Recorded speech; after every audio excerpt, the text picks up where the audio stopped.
পাগুলো ফেলতে পারে না। এমন সময় সামনে একটা গ্রাম দেখতে পাওয়া গেল। গ্রামের লোকজন কাছে যাওয়ার পরে বলা কোনো ভাইজান, আমরা আল্লাহ রাসূলের সাহাবী, আমরা যুদ্ধের জন্য এসেছি, আমাদেরকে কিছু খাবার দেন, আমাদেরকে কিছু খাবার দেন, আমাদেরকে কিছু খাবার দেন।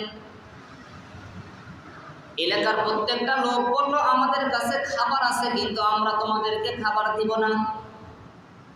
খাবার দিব না তার একটা কারণ হলো, আমাদের জাতি ভাইদের সঙ্গে তোমরা আগামী কালকে যুদ্ধ করবা, আর এই যুদ্ধ করার কারণে যদি আমরা খাবার দিই তাহলে তোমাদের শরীরে শক্তি আসবে। আমাদের জাতি ভাইদেরকে তোমরা মারবা, এটা হতে পারে না, এটা হতে পারে না, আমরা তোমাদের কোনো খাবার দিব না।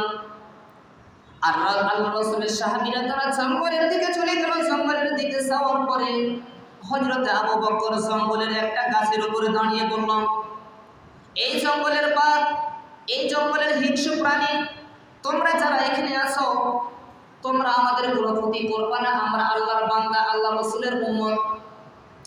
এই কথা যখন বলল, এই কথা বলার সঙ্গে সঙ্গে আল্লাহ রাব্বুল আলামিনের কাছে পশুগুলো দোয়া করলো, রব্বুল আলামিন, আমরা যদি তোমার সাহাবীদের সঙ্গে যদি কথা না বলি, তাদের সঙ্গে কথা যদি না বলি, তাহলে তারা বিশ্বাস পাবে না। আল্লাহ আমাদেরকে কিছু সময়ের জন্য কথা বলার শক্তি দেন, আমাদেরকে কিছু সময়ের জন্য কথা বলার শক্তি দেন। আল্লাহ রাব্বুল আলামিন পশুদেরকে কিছু সময়ের জন্য একটু শক্তি দিলেন। পশুদের যিনি রাজা, যিনি নেতৃত্ব দিতেন, এই নেতৃত্ব দেওয়া ব্যক্তি, এই নেতৃত্ব দেওয়া পশু, উনি দাঁড়িয়ে যাওয়ার পরে বলে, আসসালামু আলাইকুম, আসসালামু আলাইকুম, আসসালামু আলাইকুম ইয়া রাসূলুল্লাহ সাল্লাল্লাহু আলাইহি ওয়াসাল্লাম। আল্লাহ রাসূলের সাহাবীদেরকে সালাম দিবেন এবং রাসূলের উপরও সালাম দিলেন, এবং এসে মাথা নত করে দিলেন। মাথা নত করার পরে বললেন, হে আল্লাহ রাসূলের সাহাবীরা, তোমরা কখনো ভয় পাবা না, কখনো ভয় পাবা না। আমরা জানি অমুক গ্রামে তোমরা গিয়েছিলে, যাওয়ার পরে তোমাদেরকে কোনো খাবার দেয়নি, আমরা তোমাদেরকে খাবারের সন্ধান বলে দিচ্ছি, সামনে তোমরা যাও। সামনে যাওয়ার পরে অনেক ফলের গাছ আছে, তোমরা সেখানে ফলগুলো খাবা। আর এই যে হিংস্র প্রাণীর কথা বলেছো, আমরা হিংস্র প্রাণী ঠিক আছে, কিন্তু আমরা জঙ্গলের চতুষ্পাড় দিয়ে আমরা পাহারা দিব, আমরা পাহারা দেব, আমরা তোমাদের কোনো আক্রমণ করব না। এর বাইরে থেকে কোনো ব্যক্তি যদি আসতে চায়, আমাদের জীবন দিয়ে হলেও আমরা আল্লাহ রাসূলের সাহাবীদেরকে আমরা সংরক্ষণ রাখবো। সুবহানাল্লাহ। হিংস্র প্রাণী বলছে যে আমরা তোমাদেরকে পাহারা দিব, কোনো ব্যক্তি যেন না আসতে পারে, কোনো ব্যক্তি যেন তোমাদের উপর আক্রমণ না করতে পারে। আমরা এই হিসেবে তোমাদের উপর আমরা দায়িত্বশীল হয়ে গেলাম, আমরা তোমাদের নিরাপত্তার দায়িত্ব নিলাম। এই কথা বলে জঙ্গলের বাঘ, সিংহ, ভাল্লুক, যা কিছু ছিল, যত প্রাণী ছিল, যেগুলো ক্ষতিকর প্রাণী, যেগুলো মানুষ ভয় পায়, সেই প্রাণীগুলো প্রত্যেকটা জঙ্গলের চতুর্পাশে যাওয়ার পরে একজনের শরীরের সঙ্গে আরেকজনের শরীর, আরেকজনের শরীরের সঙ্গে আরেকজনের শরীর, এবং এত বলাবলি করছে যে আমাদের জীবন চলে যাবে, আমাদের জীবন চলে যাবে, কিন্তু আল্লাহ রাসূলের সাহাবীদের একটু আমরা ক্ষতি হতে দেব না। তারা এই কথা ইক্তেদা করল। আল্লাহ রাসূলের সাহাবীরা তারা সামনে গেলেন, গাছ থেকে ফলগুলো পেড়ে নিয়ে আসলেন, আপন আপন মন মতো তৃপ্তি করে খেলেন। আল্লাহ রাসূলের সাহাবীরা বলছে, আল্লাহি বিল্লাহি তাল্লাহি, আল্লাহর নামের কসম করে বলি, আমরা যে বাজারে এত পরিমাণ ফল কিনে খেয়েছি, আমরা বাজারে এত পরিমাণ ফল কিনে খেয়েছি, আমাদের বাড়ির কাছ থেকে আমরা পেড়ে খেয়েছি, কিন্তু আজকের ফলে যে পরিমাণ স্বাদ পেলাম, এতদিন যাবত যতগুলো ফল পেয়েছি, যতগুলো ফল খেয়েছি, এগুলো ফলের ভিতরে সেগুলো স্বাদ পাইনি। সুবহানাল্লাহ। আল্লাহ রাসূলের সাহাবীরা বলছেন, আল্লাহ রাসূলের সাহাবীরা থাকার কিছুক্ষণ পরে ওই এলাকার ভিতরে আল্লাহ রাব্বুল আলামিন কিছু দুর্যোগ দিলেন, মানুষের কিছু অসুখ দিলেন। এমন একটা অসুখ দিলেন, মানুষ মনে হচ্ছে প্যারালাইসিসের মতো অথবা মির্গির মতো, মানুষগুলো ছটপট ছটপট করে। ছটপট করতে করতে গ্রামে যিনি মাতাব্বর ছিলেন, যিনি দায়িত্বশীল ব্যক্তি ছিলেন, ওনার কাছে খবর গেল। ওনার কাছে খবর যাওয়ার পরে বলা হলো, মাতাব্বর সাহেব, আমাদের এই তো সমস্যা, আমরা কি করতে পারি? মাতাব্বর বলেন, ওঝার কাছে যাও, কবিরাজের কাছে যাও, তাকে সে বলো। কবিরাজ যাওয়ার পরে আগে দেখতাম আপনাদের মির্জাপুরে কয়েকজনকে দেখেছি, দেখতাম তারা নাড়ি ধরে, অর্থাৎ এই হাতের কবজি ধরে বলতো, তোমার এই সমস্যা, তোমার এই সমস্যা। তবে বেশিরভাগ মিলে যেত। অনেকে কিন্তু হাত ধরে তারা বলতে পারতো, অনেকগুলো রোগ তারা বলে দিত। তো এই ওঝা কয়েকজনের হাত ধরে দেখছে, দেখার পর বলছে যে অসুখ হয়েছে এই অসুখের ওষুধ আমার কাছে নেই। ওই মহল্লার মাতাব্বর বলল, ওই যে আল্লাহ রাসূলের সাহাবীরা এসেছিল, তারা আমাদের কাছে খাবার চেয়েছিল, মনে হয় খাবার দিনি, এই জন্য আল্লাহ আমাদের উপর গজব দিয়েছে, চল আমরা সবাই মিলে যাই তাদের কাছে। এই গ্রামের লোকজন যারা ছিল, যারা ভালো ছিল, তারা আসলো। আসার পরে বলে, জঙ্গলের দূর থেকে আসার পরে দেখে বাঘ ভাল্লুক সবাই একে অপরের সঙ্গে পিঠ লাগিয়ে আছে। তারা বলে, কি রে, এই জঙ্গলের চতুষ্পাদ্যে আমরা কি দেখছি? তারা আসার পরে আল্লাহ রাব্বুল আলামিন পশুগুলোর জবাব আরেকবার খুলে দিলেন। পশুগুলো জিজ্ঞাসা করলেন, তোরা কি আল্লাহ রাসূলের সাহাবীদের ক্ষতি করতে এসেছিস? তোরা কি যুদ্ধ করতে এসেছিস? তারা বলল, না, আমরা অনেক বড় বিপদে পড়েছি, আমাদের এলাকার লোকজন অনেক সমস্যার ভিতরে পড়ে গেছে। আল্লাহ রাসূলের সাহাবীরা যদি পানি পড়ে দেয়, আল্লাহ রাসূলের সাহাবীরা যদি ঝাড়ফুঁক দেয়, তাহলে আমাদের অসুখগুলো মনে হয় ভালো হয়ে যাবে। আমরা তাদের সঙ্গে কথা বলতে চাই। বাঘ ভাল্লুক বলল, একজনকে যেতে দিতে পারি, সবাইকে না। গ্রামের যিনি দায়িত্বে ছিলেন তিনি গেলেন, হযরত আবু বকরের কাছে গেলেন। আবু বকরের কাছে যাওয়ার পরে আল্লাহ রাসূলের সাহাবী আবু বকর তার কাছ থেকে চুক্তি করলেন যে আল্লাহ চাহে তো আপনাদের সবার রোগ ভালো হতে পারে, কিন্তু আপনাদের কাছ থেকে আমি 40টি বকরি নিব। পালের ভিতরে আমি যাওয়ার পরে যেটি জোরাল জোরাল বকরি, সেই বকরিগুলো আমি বেছে নিব।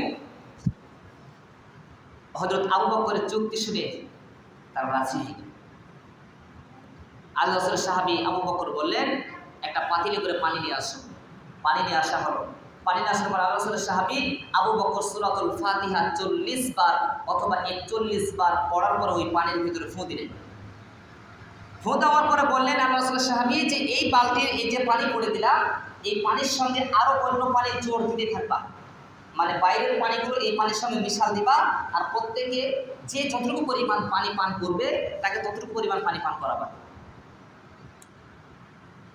ওই গ্রামের মাতাব্বর সাক্ষী দেয়, হাদিসের ভাষায় উনি সাক্ষী দেয়, উনি পরবর্তীতে মুসলমান হয়েছিলেন। উনি আল্লাহ নামে শপথ করে বলছে, আল্লাহি বিল্লাহি তাআলা, ওই আল্লাহর নামে শপথ করে বলছি, এই মানুষগুলো এত পরিমাণ সুস্থ হয়ে গেল এবং এত পরিমাণ শরীরে শক্তি পেল এবং শরীরে এমন একটা সিস্টেম হয়ে গেল যা আগে কোনোদিন এরকম শরীরের অবস্থা ছিল না, অর্থাৎ শরীরের অবস্থা আগে চাইতে উন্নত হয়ে গেল। আল্লাহ রাসূলের সাহাবী আবু বকর আসলেন এবং কয়েকজন সাহাবী নিয়ে আসলেন। আসার পরে ওই পালের ভিতরে যাওয়ার পরে 40টা ছাগল নিয়ে আসলেন। নিয়ে আসার পরে আল্লাহ রাসূলের কাছে একটা চিঠি লিখলেন। আল্লাহ রাসূল আসলেন। আসার পরে আল্লাহ রাসূল জিজ্ঞাসা করলেন, ইয়া রাসূলুল্লাহ, আমরা অমুক ব্যক্তিদের কাছ থেকে খাবার চেয়েছিলাম, তারা খাবার দিতে রাজি হয়নি, কিন্তু আমার সাথী ভাইয়ের জন্য আমি একটু চুক্তিবদ্ধ করেছি। চুক্তিবদ্ধটা হলো এরকম, আমি একটু পানি পড়া দিয়েছি, পানি পড়ার বিনিময়ে 40টা বকরি দিয়েছি। আল্লাহ রাসূল বলছেন, এটা জায়েজ, এটা জায়েজ, কারণ তোমার প্রয়োজন। অনেকে আছে, কর্মী যারা আছে 1000, 1500, 2000 টাকা তাবিজ বিক্রি করে নিচ্ছে, অথচ একটা তাবিজের পিছনে মাত্র 5 টাকা খরচ অথবা 10 টাকা খরচ, কিন্তু আপনার কাছ থেকে নিচ্ছে কত টাকা? ও পেপারগুলো আমার কাছে আছে। বাচ্চারা যদি কাঁদে আমি সুতাতে এমনি বেঁধে দিই। একটা কাগজের দাম হলো 1 টাকা, একটা তাবিজের দাম হলো 8 টাকা, 9 টাকা বা 5 টাকা। আমরা যারা পাইকারি কিনতাম 5 টাকা দাম অথবা 8 টাকা দাম অথবা 9 টাকা দাম, 10 টাকা দাম এই কাগজ দিয়ে আর এই তাবিজ দিয়ে। একটা বংশী দাম হলো 1 টাকা, ধানি বংশী যেগুলো ছোট বংশী, এই বংশীগুলোর দাম হলো 1 টাকা। আপনি 10 টাকা খরচ করে আপনি নিচ্ছেন 500 টাকা কেন? আপনার প্রয়োজন থাকলে নেই, আপনি খেতে পাচ্ছেন না, দিলেন। কিন্তু আমরা এমন একটা ব্যবসা কেন্দ্র খুলে বসেছি, একটা তাবিজের পিছনে 10 টাকা খরচ, কিন্তু আমরা নিচ্ছি 1000 টাকা, 1500 টাকা, 2000 টাকা চুক্তি করছি, কিছু নেই। এই তাবিজের ভিতরে কিছু নাই। আপনি অচাইতে সূরাতুল ফাতিহা পড়ে প্রতিদিন নিজের শরীরে ফু দেন, আল্লাহ রাব্বুল আলামিন আপনার অসুখগুলো ভালো করে দিবে। কারণ গোটা কোরআন শরীফের ভিতরে যা আছে সূরাতুল ফাতিহার ভিতরে তাই আছে। সুবহানাল্লাহ, সূরা ফাতিহার ভিতরে তাই আছে। আপনার বাচ্চা কালসাবি সূরা ফাতিহা পড়ে খুদেন, কোনো হুজুরের দরকার নাই।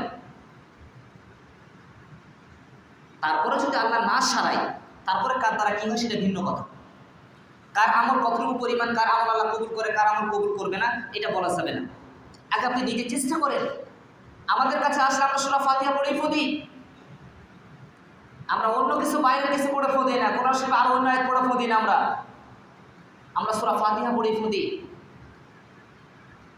কিন্তু আমরা বুঝি না। কারণ আমরা নামাজই পড়ি না, আমাদের ইবাদত তো নাই। এই রাসূল সাল্লাল্লাহু আলাইহি ওয়াসাল্লাম বলেন যে হযরত আবু বকর যখন জিজ্ঞাসা করলেন যে রাসূলুল্লাহ, আমি ফু দেওয়ার পরে তাদের অসুখগুলো আল্লাহ ভালো করে দিয়েছে, তা আল্লাহ রাসূল জিজ্ঞাসা করছে, হাসছে আর জিজ্ঞাসা করছে, হে আবু বকর তুমি কি পড়ে ফু দিয়েছো? তা আল্লাহ রাসূল সাহাবী আবু বকর বলছে, রাসূলুল্লাহ আমি সূরাতুল ফাতিহা 40 বার পড়ে ফু দিয়েছি। আল্লাহ রাসূল জিজ্ঞাসা করছে, আবু বকর কোরআন শরীফের ভিতরে কি আশুরা ছিল না? কোরআন শরীফের ভিতরে সবচেয়ে বড় সূরা নাম হলো সূরাতুল বাকারা, 2 নম্বর সূরা, যেটা আলিফ লাম মিম যালিকাল কিতাব। সূরা বাকারা সবচেয়ে বড় সূরা, তো এই সূরা পড়ে ফু দিলে না কেন? আল্লাহ রাসূলের সাহাবী উত্তর দিয়েছে, ইয়া রাসূলুল্লাহ আমি আপনার মুখ থেকে শুনেছি যে এই সূরার নাম হচ্ছে উম্মুল কুরআন, অর্থাৎ কোরআন শরীফের মা। তাহলে ছেলের চাইতে সন্তানের চাইতে মায়ের দাম অনেক গুণ বেশি, মায়ের ক্ষমতা অনেক গুণ বেশি। আবু বকর বলেন, ইয়া রাসূলুল্লাহ আমি আপনার মুখ থেকে শুনেছি সূরাতুল ফাতিহা হলো কোরআন শরীফের মা, আর কোরআন শরীফের মাকে দিয়ে ফু দেওয়া মানে হলো সমস্ত কোরআন শরীফকে দিয়ে ফু দেওয়া।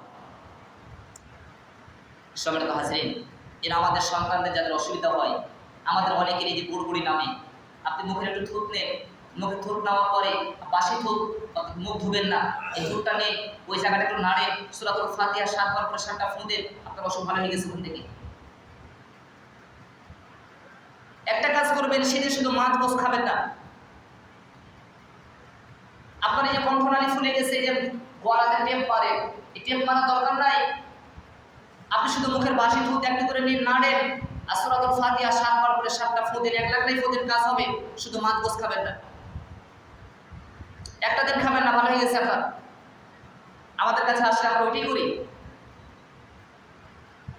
আপনি মনে করেন না যে আপনার মুখের থুত এটা সামান্য জিনিস না, আল্লাহ এর ভিতরে শিফা দিয়েছে। আল্লাহ বলছে আমি এই দুনিয়াতে যত জিনিস সৃষ্টি করেছি পুরোটা ওয়াকিজ না, আছেই কাজ। আল্লাহ রাব্বুল আলামিন এর প্রিয় হাবিব বলেন, সূরাতুল ফাতিহা 7 বার পড়ো, মুখের একটু বাসি থুত নাও, অত রাত্রিবেলা ঘুমায় আছেন, কোনো মুখ ধরনি, ওই থুতটা একটু নেন, এই জায়গাটুকু নাড়ে, গুড়গুড়ি ফুলে গেছে, কণ্ঠনালী ফুলে গেছে, টেপ মারা দরকার নাই, ওষুধের দরকার নাই, শুধু একবার ফু দিয়ে 7 বার পড়ে ক্লিয়ার। এর নাম হচ্ছে সূরাতুল ফাতিহা। এই আল্লাহ রাব্বুল আলামিন বলেন যে আমি কোরআন শরীফ নাজিল করেছি তোমাদের উপর রহমত হিসাবে, তোমাদের উপর কোরআন শরীফ নাজিল করেছি রহমত হিসাবে। আমাদেরকে শুধু তাবিজ করা